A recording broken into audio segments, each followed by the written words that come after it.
Hello students, हमारे नए video में आपका स्वागत है। बच्चों, एक और इम्पोर्टेंट क्वेश्चन या ऐसा कहूँ इम्पोर्टेंट टाइप ऑफ क्वेश्चन आपके लिए मैं लेके आया हूँ। जितने भी क्वेश्चन चैप्टर 3 से आते हैं उसमें अगर कुछ एज की बात हो रही है तो ये आपके लिए बहुत काम की चीज़ है। ठीक है, ऐसा ये क्वेश्चन है, आपके टेक्स्ट बुक का ही है ये। 5 years ago Noori was thrice as old as Sonu. दो लोगों की एज का कंपैरिजन है। Then 10 years later Noori will be twice as old as Sonu. How old are Noori and Sonu now. इनका मतलब होता है आपको उनकी प्रेजेंट एज निकालनी है। तो देखिए, अब हम सॉल्यूशन की बात करते हैं।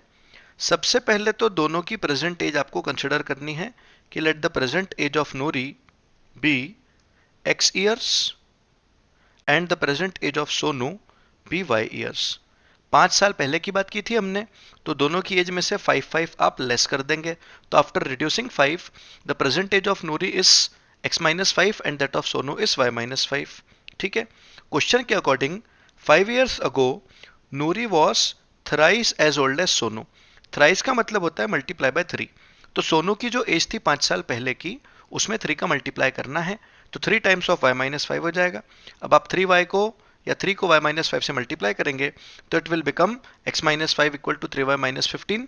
फिर आप क्या करोगे, एक्स वाई को एक तरफ इकट्ठा कर लोगे, you will collect it one side, तो x-3y, और ये मल्टीप्लाई होने के बाद -15 था, -5 उधर जाएगा, तो -15 प्लस 5 मिला करके आपको -10 दे देगा। ये आपकी फर्स्ट इक्वेशन आ गई।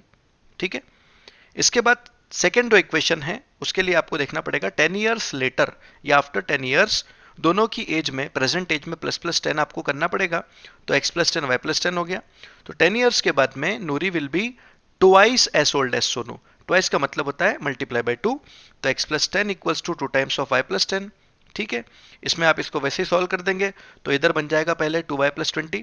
2y को आप LHS में ले आइए, तो x-2y इक्वल्स टू 20-10 करने पर आपको 10 मिल जाएगा। ठीक है, आपको सेकेंड इक्वेशन फॉर्म हो चुकी है। अब आप दोनों इक्वेशन में देखो, x इज इक्वल, तो दोनों को आपको केवल सब्ट्रैक्ट करना है। दोनों इक्वेशन को जब आप सब्ट्रैक्ट करते हैं तो y बचेगा, y का वैल्यू 20 आ जाएगा। y इक्वल टू 20 आप किसी भी एक इक्वेशन में पुट कर सकते हो तो आपको x मिलेगा। तो सारे कैलकुलेशंस करने के बाद में x आपको 50 मिला, y आपको 20 मिला। बच्चों, ये जो क्वेश्चन है ना नूरी और सोनू वाला, ये पिछले 2-3 सालों में कंटिन्यूसली आया है। बहुत इंपॉर्टेंट क्वेश्चन है ये। इसमें इन्होंने नाम बदल दिए हैं, बाकी सारी वैल्यूज कैलकुलेशन की वैसी वैसी रखी है। तो आप इस बात का ध्यान रखिए। ठीक है, आई होप आपको सोल्यूशन समझ में आ गया होगा। मेरा आपको एक छोटा सा रिक्वेस्ट है, अगर आपको एलिमिनेशन या सब्सटीट्यूशन मेथड नहीं आती है तो आप मुझे कमेंट्स में बता देना, I will go for it. Thanks for watching this video. आपको वीडियो अच्छा लगे तो मेरे चैनल को सब्सक्राइब जरूर कीजिएगा।